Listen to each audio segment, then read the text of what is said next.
Prince Harry's name is back in the headlines. And no, it's not because of a new documentary or charity mission. Something much darker is unfolding behind closed doors. Multiple whispers, hushed sources, and shadowy royal insiders are leaking stories that are, frankly, terrifying. We're talking about an alleged collapse. Emergency medical attention. Harry found in a deeply unwell state. And most disturbing of all, Meghan Markle was nowhere near him when it mattered most. Let's pull back the curtain on what's being described as the most alarming incident in Prince Harry's post-royal life and the devastating aftermath that Buckingham Palace is desperately trying to hide. The rumors started like a flicker. A few online forums, a strange hospital sighting, a tweet here, a tabloid headline there, but soon the story gained terrifying momentum. According to several insiders who allegedly work in and around the Montecito area, emergency services were called to Prince Harry and Meghan's multi-million-dollar mansion in the dead of night. And no, this wasn't just a minor health scare or stress-induced fainting. Sources claim Harry was found completely unresponsive, not asleep, not disoriented, flat out unconscious. Initial reports suggest this wasn't a case of exhaustion or dehydration. It's being whispered that drugs were involved. Serious ones. Hard substances that could lead to organ failure, coma, or worse. And it wasn't a friend, nor Meghan, nor a member of the family who found him. It was one man, David Langdown, Harry's personal bodyguard, a former Scotland Yard officer, a seasoned protector, and quite possibly the only person standing between Harry and tragedy. Here's where things take a gut-wrenching turn. While Harry was allegedly clinging to life in a private emergency ward, Meghan Markle, his wife, his partner, the mother of his children, was reportedly seen smiling, laughing, and toasting champagne at an exclusive members-only club in Los Angeles. Let that sink in. No rush to the hospital, no desperate phone calls, no visible panic, just vibes, high heels, and curated Instagram stories, far away from Montecito and even further from Harry's side. Now, Meghan's defenders say it's all a coincidence. She didn't know, she wasn't informed, but several insiders say otherwise. According to them, Meghan received the call and chose to leave, not to help, but to be seen in public, establishing an ironclad alibi before the press got wind of anything. She didn't vanish. She was hiding in plain sight, and for those inside the palace, that move was chilling, calculated, almost rehearsed. To understand how we got here, we need to go back, way back. Harry's battle with drugs didn't begin in California. It didn't start when he left royal life. It's been building for decades, hidden beneath red carpets and royal smiles. As early as 2002, British tabloids hinted that Prince Harry, then just a teenager, was engaging in risky behavior. Cannabis, underage drinking, partying with older crowds. But it wasn't just rebellion. According to former palace aides, things got out of control quickly. Blackouts, rage fits, rumors of cocaine, desperation within the royal staff to keep it quiet.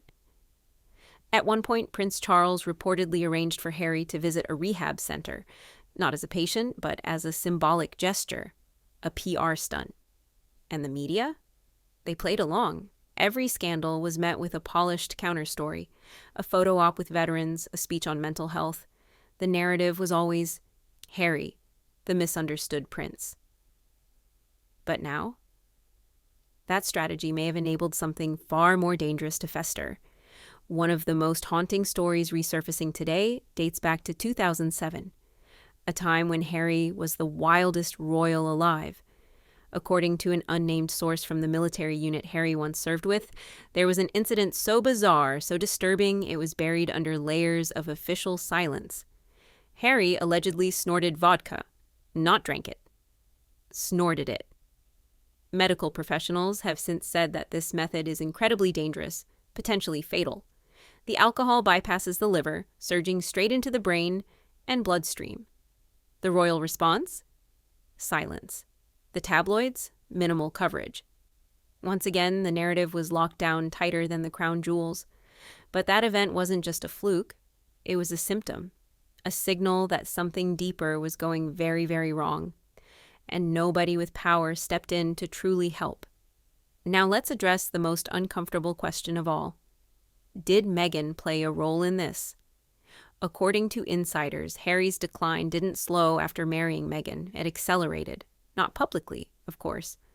On stage, they were a team, a modern couple breaking tradition. But behind the scenes, a different picture is painted. Some close to the couple allege that Meghan not only tolerated Harry's issues, by keeping Harry dependent, isolated, and emotionally volatile, she allegedly maintained control over their shared narrative. He was no longer a prince with a purpose. He was a man chasing validation, fueled by emotion, media drama, and perhaps substances. These are accusations, not proven facts, but they're gaining traction inside royal circles, and reportedly, even Charles has begun to ask uncomfortable questions. Did Meghan shield Harry or exploit him? And where does her mother, Doria, fit into all this? Doria Ragland, Meghan's mother, has mostly remained quiet throughout the couple's whirlwind years. No interviews, few appearances, a low-profile presence, until now. Whispers are growing that Doria's own past may include ties to questionable networks in California's party and drug scenes. Some allege she once moved in circles where substances flowed freely, and that knowledge may have carried over into Meghan's lifestyle. One shocking story suggests that at Meghan's first wedding in Jamaica, guests received party favors that weren't exactly legal. Rolled joints, packaged neatly in gift bags, a souvenir from the bride.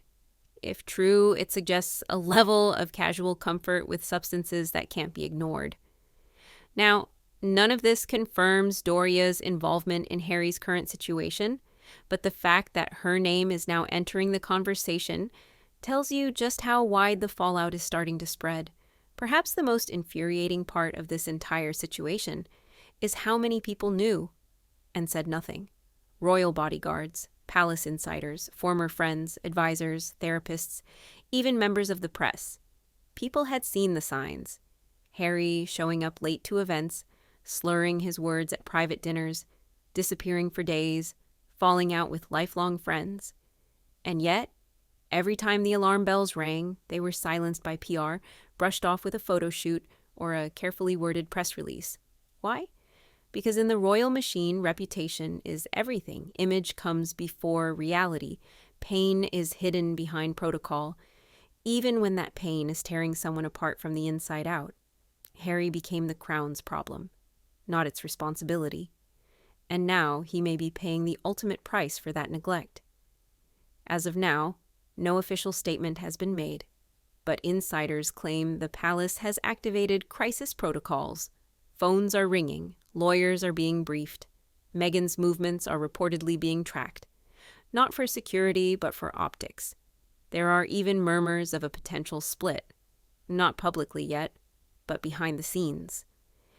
If Harry's condition worsens, or if he recovers and begins to speak openly, Meghan could find herself isolated.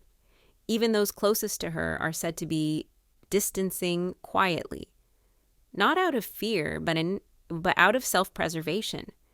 This isn't just a scandal. It's a reckoning. Because if this story breaks wide open, if Harry or a whistleblower goes public, the damage won't stop at the couple.